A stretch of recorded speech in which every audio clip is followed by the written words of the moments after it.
वालेकुम सज्जनों बेलिए तो मित्रों की हाल चाल है। उम्मीद है सारे ठीक ठाक होंगे ते वधिया होंगे।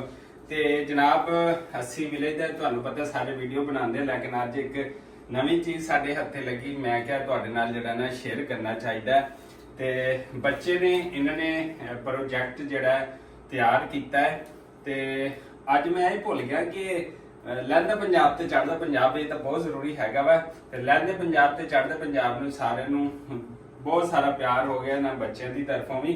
ते जन्नत फातिमा, अब्दुल रहीम, उस्मान राशिद ते फिजा राशिद ते बच्चे ने कुछ प्रोजेक्ट जिहड़ा ना वो तैयार किया हैगा।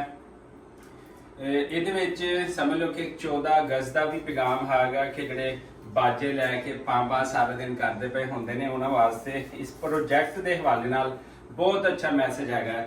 ਤੇ ਸਭ ਤੋਂ ਪਹਿਲੇ ਤੇ ਇਹਨਾਂ ਬੱਚਿਆਂ ਨੂੰ ਮੈਂ ਐਪਰੀਸ਼ੀਏਟ ਕਰੂੰਗਾ ਕਿ ਇਹਨਾਂ ਨੇ ਕਾਫੀ ਦਿਨ ਲਾ ਕੇ ਆ ਪ੍ਰੋਜੈਕਟ ਤਿਆਰ ਕੀਤਾ, ਇਹ ਤੇ ਖੂਬ ਮਿਹਨਤ ਕੀਤੀ ਹੈ ਕਿਉਂਕਿ ਪ੍ਰੋਜੈਕਟ ਨੂੰ ਡਿਜ਼ਾਈਨ ਕਰਨਾ, ਇਹ ਕੰਮ ਕਰਨਾ, ਇਹਦੇ ਵਾਸਤੇ ਬਹੁਤ ਜ਼ਿਆਦਾ ਟਾਈਮ ਚਾਹੀਦਾ। ਸਪੈਸ਼ਲੀ ਜਿਹੜਾ ਵੱਡਿਆਂ ਕੋਲੋਂ ਨਹੀਂ ਬਣਦਾ ਤੇ ਇਹਨਾਂ ਛੋਟੇ ਬੱਚਿਆਂ ਨੇ ਜਿਹੜਾ ਨਾ ਇਹ ਪ੍ਰੋਜੈਕਟ ਤਿਆਰ ਕੀਤਾ ਹੈਗਾ।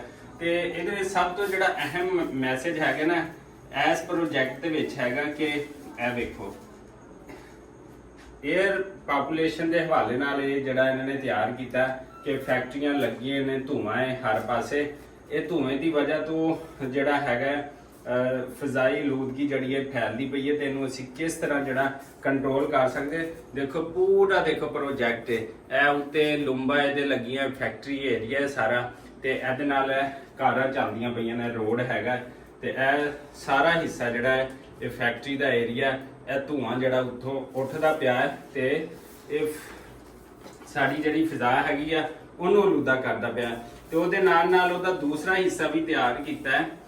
ਉਹਦੇ ਵੀ ਇੱਕ ਪਾਸੇ ਫੈਕਟਰੀ ਹੈਗੀ ਆ, ਉਹਦਾ ਮਕਸਦ ਇਹ ਹੈਗਾ ਜਿਹੜਾ ਨਾ ਇਸ ਪਾਸੇ ਵੀ ਫੈਕਟਰੀ ਆ, ਫੈਕਟਰੀ ਦੇ ਦੂਸਰੀ ਸਾਈਡ ਤੇ ਇਹ ਪੌਦੇ ਲਗਾਏ ਗਏ ਨੇ। ਸਮਝੋ ਇਸ ਤਰ੍ਹਾਂ ਦੇ ਕਿ ਅਗਰ ਸਾਡੇ ਇਲਾਕੇ ਵਿੱਚ ਜਾਂ ਏਰੀਆ ਜਾਂ ਸਾਡੇ ਕੰਟਰੀ ਵਿੱਚ ਅਗਰ ਹੈ ਨੇ ਇਹ ਥੋੜ੍ਹੀਆਂ ਜਿਹੀਆਂ ਚੀਜ਼ਾਂ ਫੈਕਟਰੀਆਂ ਵਗੈਰਾ, ਤੇ ਉਹਨੂੰ ਜਿਹੜਾ ਤੁਸੀਂ ਕਿਸ ਤਰ੍ਹਾਂ ਜਿਹੜਾ ਨਾ ਉਹ ਕੰਟਰੋਲ ਜਿਹੜਾ ਨਾ ਉਹ ਕਰ ਸਕਦੇ ਹੈਗੇ ਹੋ।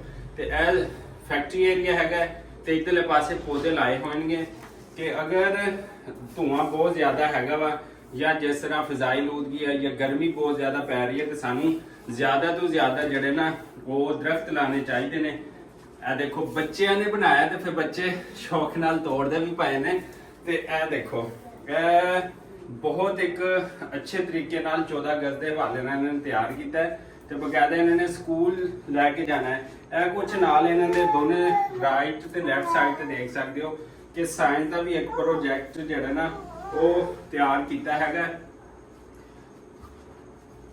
ਸਪੈਸ਼ਲੀ ਜਿਹੜੀ ਮੈਂ ਤੁਹਾਨੂੰ ਇਹਨਾਂ ਚੀਜ਼ਾਂ ਦੇ ਬਾਰੇ ਮੈਂ ਦੱਸਣਾ ਚਾਹੁੰਦਾ ਕਿ 14 ਅਗਸਤ ਦੇ ਹਵਾਲੇ ਨਾਲ ਇੱਕ ਬੜਾ ਬਿਹਤਰੀਨ ਜਿਹੜਾ ਨਾ ਉਹ ਮੈਸੇਜ ਹੈਗਾ ਤੇ ਸਾਨੂੰ ਇਹ ਮੈਸੇਜ ਜਿਹੜਾ ਨਾ ਅੱਗੇ ਤੋਂ ਅੱਗੇ ਜਿਹੜਾ ਸ਼ੇਅਰ ਕਰਨਾ ਚਾਹੀਦਾ ਹੈ। ਤੇ ਇਹ ਮੈਨੂੰ ਪ੍ਰੋਜੈਕਟ ਯਕੀਨ ਕਰੋ ਕਿ ਬਹੁਤ ਵਧੀਆ ਲੱਗਿਆ। ਤੇ ਇਹ ਜਿਹੜਾ ਪ੍ਰੋਜੈਕਟ ਹੈਗਾ ਇੱਕ ਮਿੰਟ ਬੇਟਾ, ਅੱਛਾ ਇਹ ਜਿਹੜਾ ਪ੍ਰੋਜੈਕਟ ਹੈਗਾ ਜਨਾਬ ਇਹ ਵੀ ਬਹੁਤ ਜ਼ਬਰਦਸਤ ਹੈਗਾ ਕਿਉਂਕਿ ਇਸ ਪ੍ਰੋਜੈਕਟ ਦੇ ਉੱਤੇ ਵੀ ਬੜੀ ਮਿਹਨਤ ਹੋਈ ਹੈ। ਇੱਥੇ ਸੈਲਸ ਦਾ ਕੰਮ ਦੱਸਿਆ ਗਿਆ ਹੈ ਡਿਵੀਜ਼ਨ ਵਾਈਜ਼ ਕਿ ਕਿਸ ਤਰ੍ਹਾਂ ਜਿਹੜੇ ਸੈਲਸ ਨੇ ਉਹ ਕੰਮ ਕਰਦੇ ਨੇ ਦੋਨਾਂ ਸਾਈਡਾਂ ਦੇ ਉੱਤੇ। ਤੇ ਇਹ ਮਾਸ਼ਾਅੱਲਾ ਬਹੁਤ ਅੱਛੇ ਤਰੀਕੇ ਨਾਲ ਜਿਹੜਾ ਨਾ ਇਹਨੂੰ ਬਣਾਇਆ ਗਿਆ ਹੈਗਾ ਤੇ ਬੱਚੇ ਨੇ ਹੁਣ ਸ਼ਦੀਦ ਜਿਹੜਾ ਨਾ ਹਮਲਾ ਕਰ ਦਿੱਤਾ ਹੈ। ਦੇਖੋ ਇੱਕ ਮਿੰਟ, ਓਏ ਓਏ ਓਏ उधर चलो बाहर चलो उधर चलो बाहर चलो उधर चलो बाहर चलो। अच्छा जिवें कि मैं दूसरी चीज़ों के बारे दसदा पिया सी फिजाई आलूदगी के बारे, तो यह दूसरा प्रोजैक्ट के बारे च मेरी भतीजी हैगी जिन्हें तैयार किया ते वो कैमरामैन भी हैगी ते वो दसेगी कि की तैयार किया दूसरा प्रोजैक्ट साइंस के हवाले नाल। एक माइटोसिस है, एक म्योसिस है। म्योसिस में ये है कि किस तरह पेरेंट सेल से डॉटर सेल बनते हैं, सेल की डिवीजन होती है और वो कैसे डिवाइड होते हैं, 2 कॉपीज़ बनती हैं। यही माइटोसिस है और यही म्योसिस के बारे में बताया। मियोसिस में 4 डॉटर सेल बनते हैं और माइटोसिस में 2 डॉटर सेल। किस तरह ये इनकी कॉपीज़ बनती हैं और फिर ये आगे डिवाइड होते हैं, बस इसमें ये बताया हुआ। अच्छा, तो ये किस क्लास का प्रोजेक्ट है? 8th class. 8th क्लास का ये प्रोजेक्ट बनाया जी इन्होंने माशाल्लाह, ਤੇ ਬਹੁਤ ਵਧੀਆ ਗੱਲ ਹੈਗੀ ਹੈ ਤੇ ਬਹੁਤ ਜ਼ਬਰਦਸਤ ਲੱਗਿਆ। ਤੇ ਦੂਸਰਾ ਤੁਹਾਡੇ ਨਾਲ ਇਹ ਗੱਲ ਸ਼ੇਅਰ ਕਰਨ ਦਾ ਮਕਸਦ ਹੈ ਕਿ ਇਹ ਜਿਹੇ ਪ੍ਰੋਜੈਕਟ ਬੱਚਿਆਂ ਕੋ ਬਣਵਾਉਣੇ ਚਾਹੀਦੇ ਨੇ ਤਾਂ ਕਿ ਉਹਦੇ ਵਿੱਚ ਸਕਿੱਲ ਇੰਪਰੂਵਮੈਂਟ ਵੀ ਆਵੇ, ਉਹਨੂੰ ਨਾਲੇਜ ਦਾ ਵੀ ਪਤਾ ਲੱਗੇ। ਅਗਰ ਅਸੀਂ 5ਵੀਂ 6ਵੀਂ ਕਲਾਸ ਤੋਂ ਵੀ ਅਸੀਂ ਪ੍ਰੋਜੈਕਟ ਬਣਵਾਈਏ ਤੇ ਉਹ ਸਾਡੇ ਬੱਚਿਆਂ ਵਾਸਤੇ ਉਹਨਾਂ ਦਾ ਮਾਈਂਡ ਜਿਹੜਾ ਖੁੱਲੇਗਾ, ਓਪਨ ਹੋਏਗਾ, ਉਹਨਾਂ ਨੂੰ ਨਵੀਆਂ ਤੋਂ ਨਵੀਆਂ ਚੀਜ਼ਾਂ ਸਿੱਖਣ ਨੂੰ ਜਿਹੜੀਆਂ ਮਿਲਣਗੀਆਂ। ਤੇ ਦੂਸਰੀ ਗੱਲ ਇਹ ਹੈਗੀ ਆ ਕਿ ਜਿਹੜਾ ਜ਼ਬਰਦਸਤ ਹੈ ਪ੍ਰੋਜੈਕਟ ਤਿਆਰ ਕੀਤਾ ਨਾ 에ਅਰ ਪਾਪੂਲੇਸ਼ਨ ਦੇ ਹਵਾਲੇ ਨਾਲ, ਮੈਂ ਕਹਿੰਦਾ ਮੈਨੂੰ ਬਹੁਤ ਵਧੀਆ ਲੱਗਿਆ ਹੈਗਾ, ਬਹੁਤ ਜ਼ਬਰਦਸਤ ਲੱਗਿਆ ਹੈਗਾ। ਇਹਨਾਂ ਬੱਚਿਆਂ ਦੀ ਮਿਹਨਤ ਦੇ ਉੱਤੇ ਇੱਕ ਦਫਾ ਜਿਹੜੀ ਉਹ ਕਲੈਪਿੰਗ ਹੋ ਰਹੀ ਹੈ, ਮਾਸ਼ਾਅੱਲਾ ਬਹੁਤ ਜ਼ਬਰਦਸਤ ਹੈਗਾ। ਤੇ ਇੱਕ ਦਫਾ ਫਿਰ ਮੈਂ ਤੁਹਾਨੂੰ ਦਿਖਾਉਂਦਾ ਚੱਲਾਂ ਕਿ ਇਹ ਪ੍ਰੋਜੈਕਟ ਜਿਹੜਾ ਨਾ ਇਹ ਵੇਖੋ, ਇਹ ਬਹੁਤ ਵਧੀਆ ਜਿਹੜਾ ਲੱਗਿਆ ਹੈਗਾ, ਦੇਖੋ ਜ਼ਬਰਦਸਤ ਤੇ ਮਾਸ਼ਾਅੱਲਾ।